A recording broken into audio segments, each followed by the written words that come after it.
Your favorite shows are discussed here. It's next on Netflix. Interesting interviews. What's coming soon? It's next on Netflix. Reviews and news. Netflix and chill. It's next on Netflix. Binge-worthy streams. We've got it all. It's next on Netflix. What is up, everyone? Welcome to the second episode of Next on Netflix. Man, I hope you're enjoying that new custom intro just as much as me. I've been looking for the right musician to develop the right sound for us for around the last few weeks, so a huge shout out to the guy who created that for us. I know he's listening, and we also have a new outro, so stay tuned right until the end of the podcast. I hope you've all been well this past week and enjoyed some of the new releases on Netflix. In our first episode, we previewed Kid Cosmic, Firefly Lane, Malcolm and Marie, to name a few, with those three in particular already being released. Personally, Kid Cosmic for me was the best thing I watched all week and is definitely a must-watch recommendation for any animation fans out there. Without further ado, I'm your host Matt, avid Netflix junkie and fellow binge watcher. This is an unofficial Netflix podcast, and in this episode, we're taking a look at some kick-ass Cobra Kai facts first, followed by top theories and rumours on Season 4. If you've not watched the show yet, this probably isn't the episode for you, as there are spoilers ahead. So that is your only warning you're going to get. Just a couple of days ago at the time of recording, the Cobra Kai cast received a Screen Actors Guild Award nomination for Best Action Performance by a Stunt Ensemble in a TV series, so congratulations to all of the cast. Although it definitely doesn't need an introduction, Cobra Kai first arrived around the world via YouTube Red or Premium and is set 34 years after the first Karate Kid movie.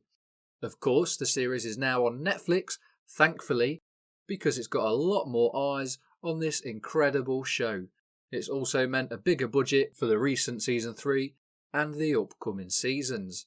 And by the way, I do think personally Season 3 was the best so far, and think the show will only continue to get better and go from strength to strength.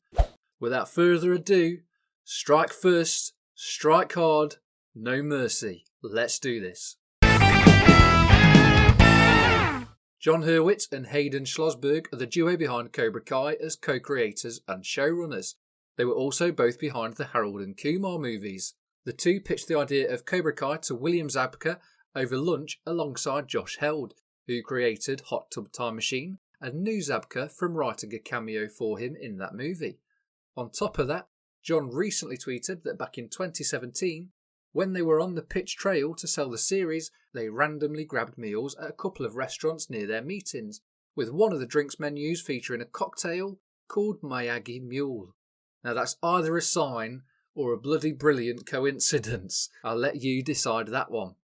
Never before seen footage from the Karate Kid is featured in Cobra Kai. This is through a range of flashbacks that take the viewer back to the events of the Karate Kid, and if you, like me, when you were watching, thought that there was something different going on with the clips, there was. The director of the original movie shot the All Valley tournament in multiple angles, takes and more, which resulted in lots of unused footage. And the final fight between Johnny and Daniel was shot without any interruptions whatsoever. Both actors agreed that this was the toughest scene to film in the entire movie, which is no surprise. Due to this unique way of shooting, we get to witness moments in Cobra Kai that weren't featured in the film, including 3 new angles of that iconic crane kick and William Zabka looking up into the stands at the tournament where his real-life parents were sat. There's actually a Cobra Kai video game. It's called Cobra Kai The Karate Kid Saga and is priced at around £30. It's a classic beat-em-up adventure from Maximum Games where you get to choose your dojo, then seamlessly swap between your favourite characters within, including Miyagi-Do's Daniel, Robbie, Sam and Dimitri, or Cobra Kai's Johnny, Miguel, Hawk and Tori. The game is available on Steam, PlayStation 4, Xbox One and Nintendo Switch. I only have a Switch myself, but haven't got round to playing it as yet, However, Metacritic reviews across platforms are either mixed or average, with scores of around 60%. With that being said though, if you do love the beat 'em up genre, then it might be worth picking it up. Of course, watch gameplay reviews etc. first, and make your decision from there. If you do pick it up, then let me know what you think. Actor Tanner Buchanan, who plays Zabka's son Robbie Keane, has the most martial arts training out of anyone in Cobra Kai, and in fact anyone throughout the Karate Kid franchise, including Mr. Miyagi, Pat Morita himself, who didn't actually even know karate at all in real life. Buchanan learned Taekwondo at the age of 12 and managed a couple of belts away from black before quitting due to being too busy. Tanner more recently trained in Muay Thai for around 8 months while filming another great show on Netflix, Designated Survivor, and I highly recommend that, by the way, if you haven't seen it already. It's not just Tanner though from the Buchanan family who's prevalent in martial arts, as his mother has a black belt in karate. In real life, she might just kick the asses of the entire damn cast. We spoke at the top of the episode about Cobra Kai starting out on YouTube Red or Premium, and then of course finding a new home on Netflix. This was because YouTube weren't interested in renewing for a 4th season, which Netflix already announced prior to the release of the epic 3rd instalment. And what a move it was, as upon its debut on the streaming giant in August of last year, Cobra Kai struck hard. It became the most watched series on the platform, with the first season being watched by 50 million member households in its first 4 weeks. On top of that, between the 29th of August and 6th of September, it was the most watched series on streaming media across all of the US, racking up a total of 2.2 billion streaming minutes. To put that in perspective, that's equivalent to over 4,000 years. My gosh. In the original Karate Kid movie, Mr. Miyagi gifts his classic Ford Super Deluxe to Daniel-san. The car shows up again in Cobra Kai, and if you didn't know, you may have thought it was just a double, but it's the exact same car from the film. The reason for it appearing is actually down to Ralph Macchio, who suggested it to be included in Cobra Kai. He told IndieWire a couple of years back, "I said if we're doing the show, I want the car to be in it. We got to dust it off, it's been still for about 2 decades, and then put a new engine in it and get it all cleaned up and looking like new. I love having it in there." Macchio actually owns the car, as Columbia Pictures gave it to him following the release of The Karate Kid Part 3. John Kreese has to be one of the most iconic movie villains of all time, of course played by the legendary Martin Kove. I am hoping to get him on the podcast hopefully later down the line. I have reached out to him, he's very busy at the moment, so time will tell, fingers crossed. What you may not know, however, is the fact that his real life son Jesse Kove features in a small role in Cobra Kai Season 3. In Episode 2, Nature vs. Nurture, in one of the awesome Kreese flashback scenes we get to witness throughout the series, which for me were one of my favourite parts about Season 3. They gave us real insights into Kreese's character and why he's adopted this strike first, no mercy mentality that Cobra Kai preaches. Anyway, in the episode, Jesse plays the part of Varsity Captain David, who we see bullying the younger version of his dad's character Kreese when he was working in the diner. In an interview with Entertainment Weekly, Jesse said, "It was such an honour to play in this world that I was brought up around my whole life." Heading back to Season 2, there's a super sneaky Easter egg that fans of the original 1984 film may well have spotted, if you're eagle-eyed. Back in the film, when LaRusso first arrived in California, he makes friends at the apartment complex with Freddy Fernandez, who wears a Making Bacon t-shirt. If you did spot the Easter egg, then we're led to believe that Freddy actually did make a career in meat. In Episode 7 of Season 2, Lull, Daniel takes his Miyagi-Do students to train in that walk-in meat locker, which is a great scene. Watch closely and you'll see that the boxes behind him have branded labels that read Fernandez Meat Company. Jacob Bertrand, who plays the character of Hawk, who is actually probably my favourite character in the entire show, pulled between the good and the bad side, if you will, has to spend a long time getting ready. Which is no surprise. Obviously, he of course started out as the shy Eli until he ridded that persona and become Hawk with that outlandish mohawk and back tattoo. The hair and makeup takes a full 2 hours to complete, with the hair taking roughly an hour and the back tattoo being painted on taking around half hour. And then of course there's the rest of the standard makeup. Zabka broke his toe and continued filming. When the Cobra Kai cast was interviewed back in April of 2019, Zabka spoke about some of the scenes he has filmed and in particular focused on a fight scene with his co-star Martin Kove. Zabka stated that their first fight took a long time, he pulled his hamstring and broke his toe. It went completely into his foot and he had to hobble over to the side. Zabka's stuntman was on hand and on set ready to replace him if needed, but he ended up just yanking it out himself and continuing. In the interview, he went on to say that he didn't tell anybody at the time because he didn't want the stuntman to come in. Given the amount of fighting in the show, it's not surprising I guess, but still absolutely kick-ass that Zabka continued, yanked it out and endured the pain. Pain does not exist in this dojo, does it? That is it for our first half of the show and our kick-ass Cobra Kai facts. I hope you enjoyed those and learned something new that you didn't know already. Now, let's get into the second half and look at some theories and rumours for Season 4. And boy oh boy, this season can't come soon enough. Terry Silver returns. This has to be one of the most discussed rumours there is, and it's probably pretty much all but confirmed. At the end of Season 3, after that epic fight between Kreese, Johnny and Daniel, that final episode was insane, wasn't it? We got to see an extended Kreese flashback showing the formation of Cobra Kai with Kreese and fellow soldiers forced to fight over a snake pit, the assault on LaRusso's house, and of course the journey of Johnny and Daniel from the party to the Cobra Kai dojo to confront Kreese. Kreese, of course, is training Robbie, and when Robbie is knocked out, Johnny and Kreese do battle, and it comes to the point where Kreese is going to finish him off, until LaRusso comes in to save him using the secret Miyagi-Do techniques taught by Chosen back in Okinawa. After Kreese then strikes the bargain, whichever dojo wins at the next All Valley stays and the other disbands, he picks up the phone to say, "Hey, long time." Before dialing, Kreese looks at an old photo of Twig, the friend whose life he saved in the flashback, and said that he was forever indebted to Kreese. And we're pretty certain that Twig is actually Terry Silver, the main antagonist from Karate Kid 3, corrupt billionaire, toxic waste dumper, and the original corporate owner of the Cobra Kai dojos. In episode 6 of Cobra Kai Season 3, in another one of the flashbacks, Twig was yelled at by Kreese's captain and addressed by his actual surname and was called Silver.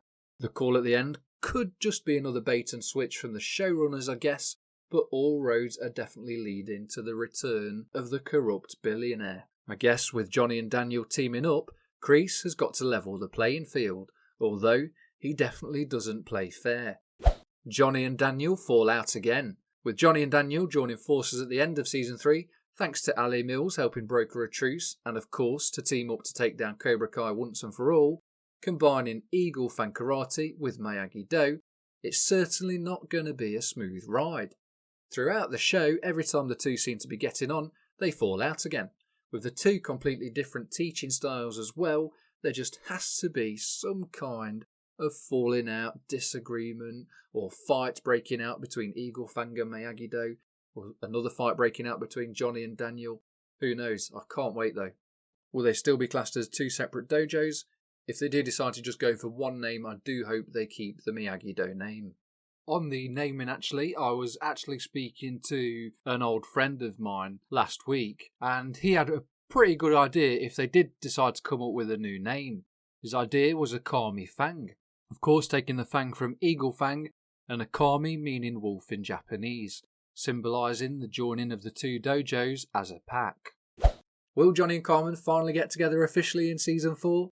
When Ali Mills showed up in Season 3, I think most of us thought Johnny would be swayed and choose her over Carmen, but he didn't. The chemistry he has with Miguel's mum is absolutely undeniable, and when it looked as though he was going to tell Carmen he loved her, his focus was of course turned straight to the wounded Miguel.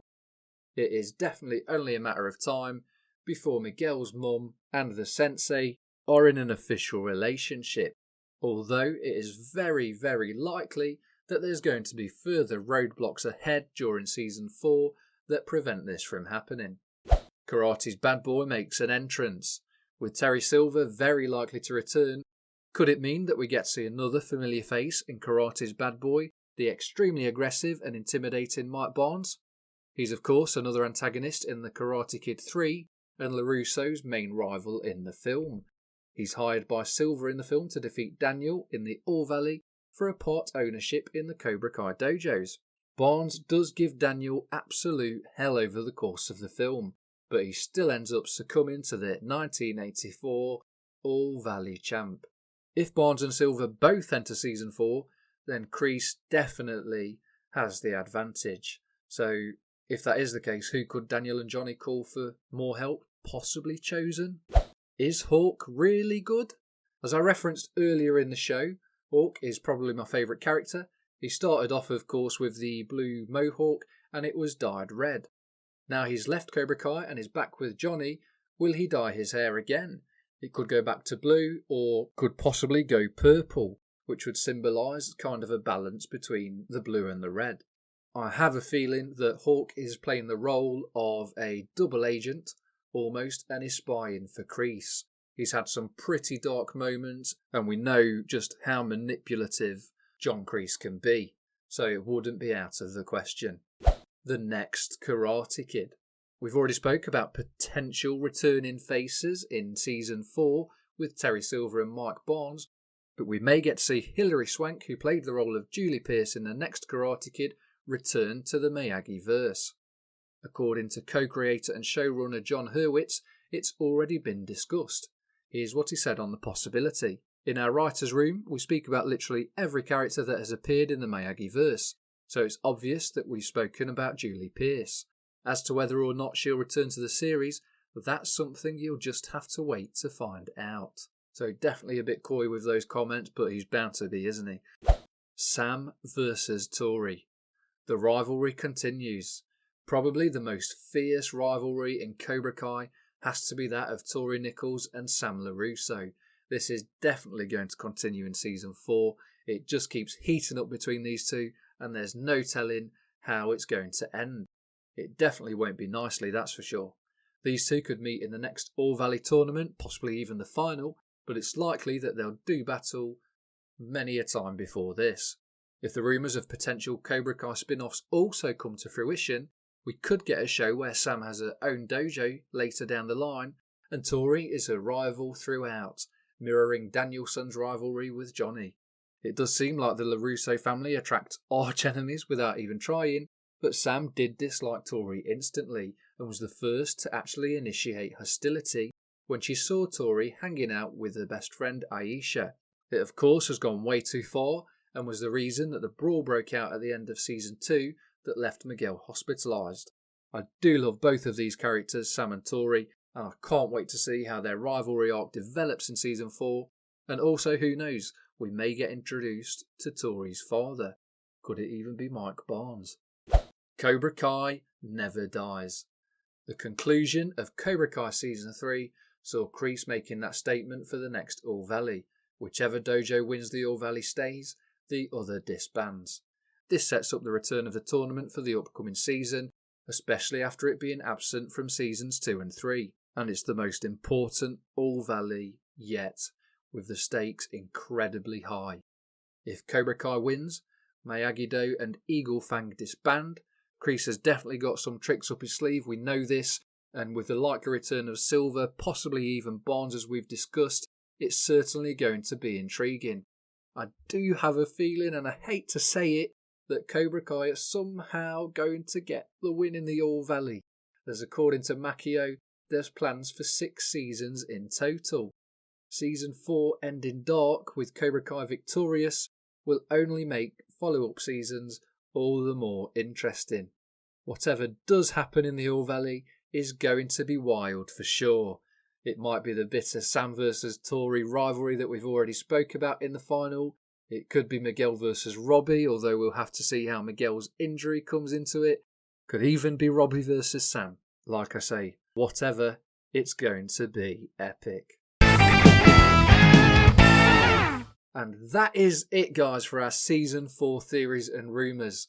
We'll know the answer to all of these and more when Season 4 releases, which will likely be early next year. I've loved this episode so much as a huge fan of the show, and I hope you've enjoyed it too.